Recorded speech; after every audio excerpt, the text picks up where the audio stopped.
My guest is Howard Jones, founder of synth pop and writer of many, many hits, including New Song, I'd Like to Get to Know You Well, and What Is Love.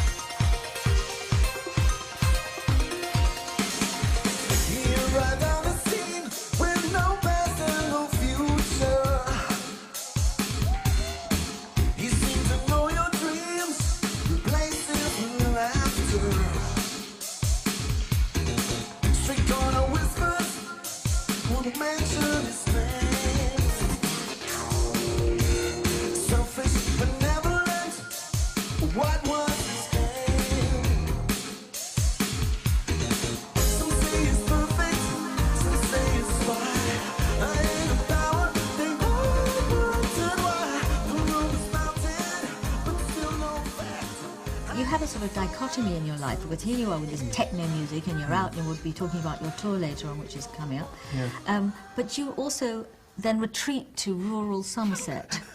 So that's really, there's two Howard Joneses.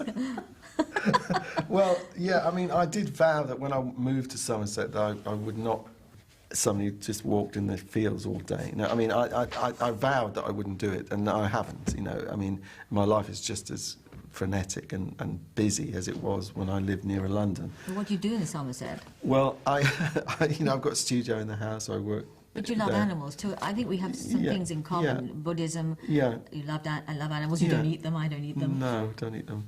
Yeah, I have my Buddhist friends that I visit around the whole county, so I'm always travelling around visiting people. When did you discover Buddhism? 18 years ago. I started practicing then, and I haven't stopped since. Was there an enlightened moment? It was just, well, I started chanting, and I just knew that it was right for me, you know, it's a way of, like... Nam-myoho Renge Kyo, yeah, that's right. As soon as I started doing it properly, that was it, you know, I thought, oh, yeah, I recognise this. But also there was the philosophy of... Yeah, I mean, the practical philosophy of Buddhism, you know, you take responsibility for your life, don't be blaming everyone else, take it on yourself, everyone's connected, you know, and so therefore we really must care for each other, we must respect ourselves, respect other people. You know, that was shown in your lyrics years before. Yeah, I think that when I actually sort of formally found Buddhism, it was like, oh, I've come home, because this is what I sort of believed all along, but I didn't have a confirmation of it in a philosophy.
Don't always take life so seriously.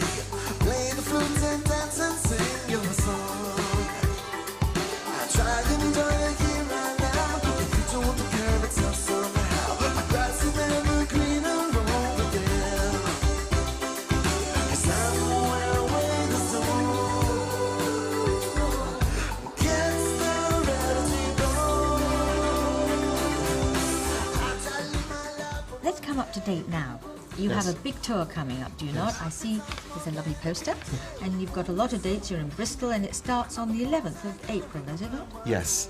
Yes, and that's the O2 Academy. A lot of O2 sites Yes. around the country, a lot. Bristol, Yes. Sheffield, Liverpool, Birmingham, Newcastle, Glasgow, Bournemouth, and London. So you're going to be pleasing an awful lot of people. You're going to be getting about. So tell us about the tour. Well, and you have a DVD out already, don't you? Yeah, that's right. The tour is basically I'm playing the first two albums, The Humans Live and Dream Into Action, because the fans really have been begging me to do it for a long time.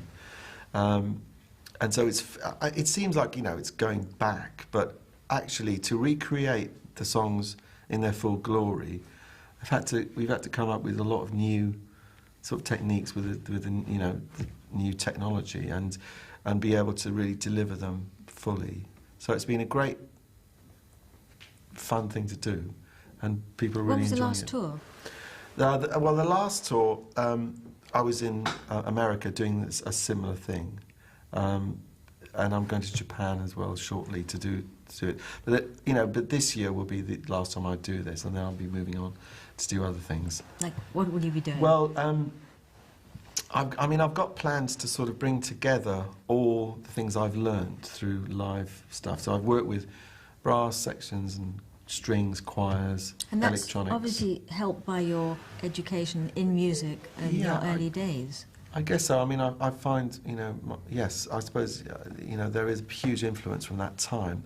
But what I'm thinking of is I'd like to draw it all together and sort of put it together what I've learnt how to do over the years, and in some sort of musical event.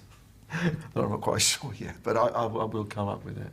And other ambitions for the future? I think to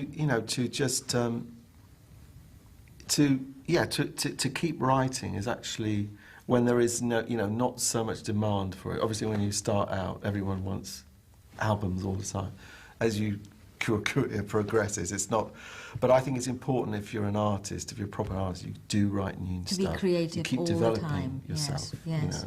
Otherwise, it stops, doesn't it? So, which do you like best, writing or performing? I think now I prefer performing, but I do love the struggle of writing. The struggle when you finally break through and you create something new. I mean, that is great. But at the moment, I just love gigs. I love going out there and singing for people. Well, I'm sure they're going to be really happy to see you, and I wish you the very, very, we all do wish you the great success with the tour, and I'm sure it's going to be. Just before the DVD.